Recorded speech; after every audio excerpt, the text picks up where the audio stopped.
Hey guys, Brent Hull Build Show, talking today about moldings, picking good moldings versus bad moldings. Today in the Build Show.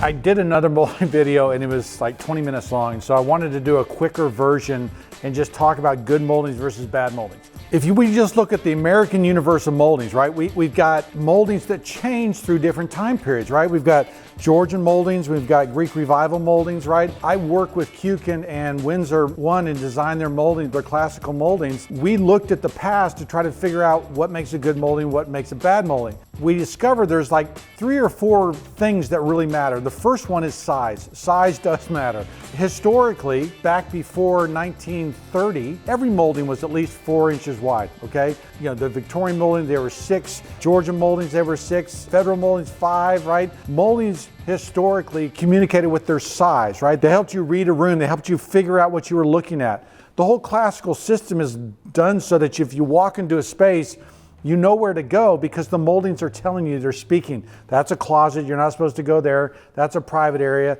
There's the main entrance, that's where I'm supposed to go, right? So the classical moldings communicate most of what they're doing through size. It's after World War II that size of moldings get smaller and smaller and smaller. Here's what happened to moldings after World War II, okay? You have all these large moldings, 4 inches or bigger, okay? And then you get post-World War II and everything shrinks. The other thing that happens is that since the 80s, I think, moldings have gotten messier and uglier, okay? Why? Well, if the molding operators in these lumber yards get lazy at their job, then the corners of moldings, right, get rounded over. And I've heard people say, oh, well, that helps the paint stick better. Baloney, okay? What's happening is their molding operators gotten lazy. And when they go back to sharpen the knives, they're not going into those corners and creating sharp edges. One thing I had to say to Kukin and to Windsor was like, look, if we're gonna do this, we gotta have sharp, crisp edges. And that's what you're gonna find with these historic moldings. Finally, okay, moldings tell a story, right? There's a reason why this is a Georgian molding and this is a Greek Revival molding. The shape of the moldings and how they're put together, the hard, crisp edges here. I think that I can stick a hand in the past, run around through different eras and grab a molding and go, this is from this era. That's how communicative moldings can be, right? I can grab a door casing from any era back to the 1700s and go, yeah, this is probably from this era and this time period. Why is that? It's because there's a story to moldings, there's a narrative, and there's a way to tell a story about a house using moldings. They're very communicative. So I think maybe by looking at some samples like this, we can begin to see the difference of what I'm talking about, right? I'm going to show you this crown, okay? This is my mock-up crown, right? And I'm just going to sketch this out in this pad. There is my cornice. This runs around the room, right? Choop, choop, choop, choop. All this goes across. We can read this, okay? We can read, when we look up at that, we can read it because there's a big blank space here on a fascia. There's another blank space here with the corona. There's a pause that's happening that allows you to look back and go, okay, I can kind of see that.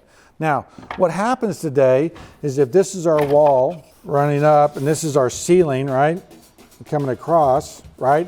What happens is that we've got a projection of, you know, it's coming down, you know, 6, 7 inches. It's approaching now about 6 3/4, right? Well, here's what happens today. People go, oh, moldings don't matter. And so they ended up putting a little crown like that in a room, right? It doesn't help us read it very well. The worst is when they try to do this and they go,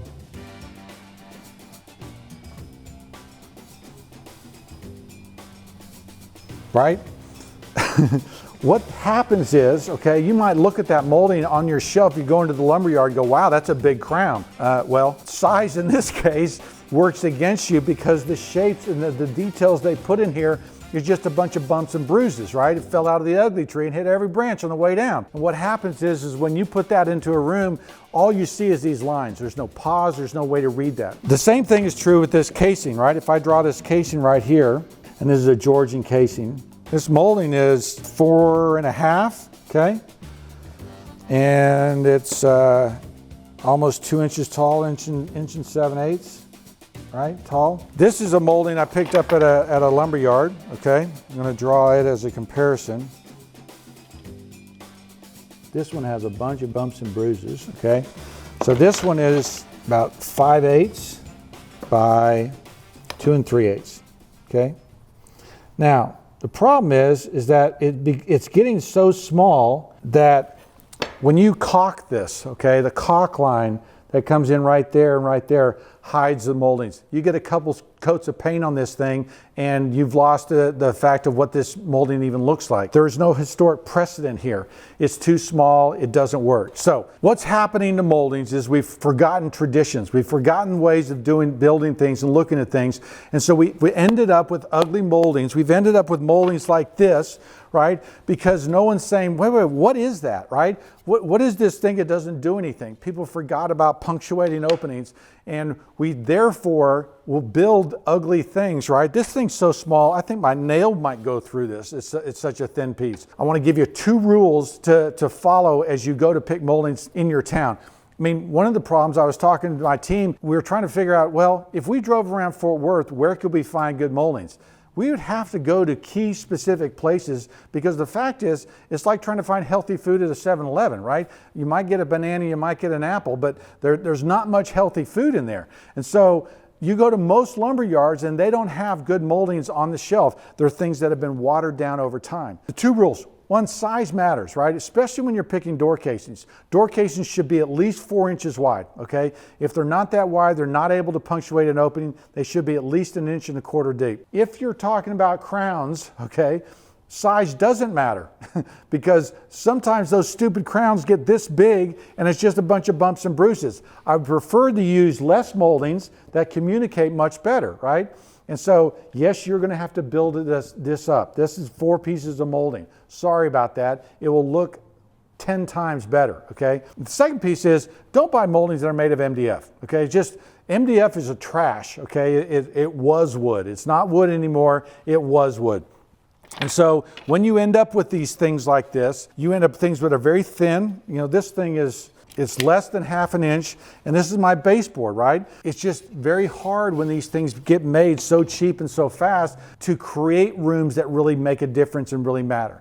So get something that's bigger, buy quality wood, right? Both Kukin and Windsor are made from radiata pine and poplar. Okay guys, so I tried to make a shorter video of good versus bad moldings, but there's so much detail, right? There's so many reasons why size matters and shape matters, the narrative and the story and how it communicates on the wall. I really want you to become students of this classical system, students of understanding architectural history, so you understand where moldings come from. You know, there's a huge difference between a Georgian molding and a French molding, right? There's so much there. So there's some simple rules. There is a huge difference. It's very hard to find good moldings today. You're going to have to go to the right places. Kukin and Windsor ship all over the country. They're a great start. Finding good moldings matters, because that's when you're going to build spaces that people walk into and go, yes, I want to be here. I want to stay here.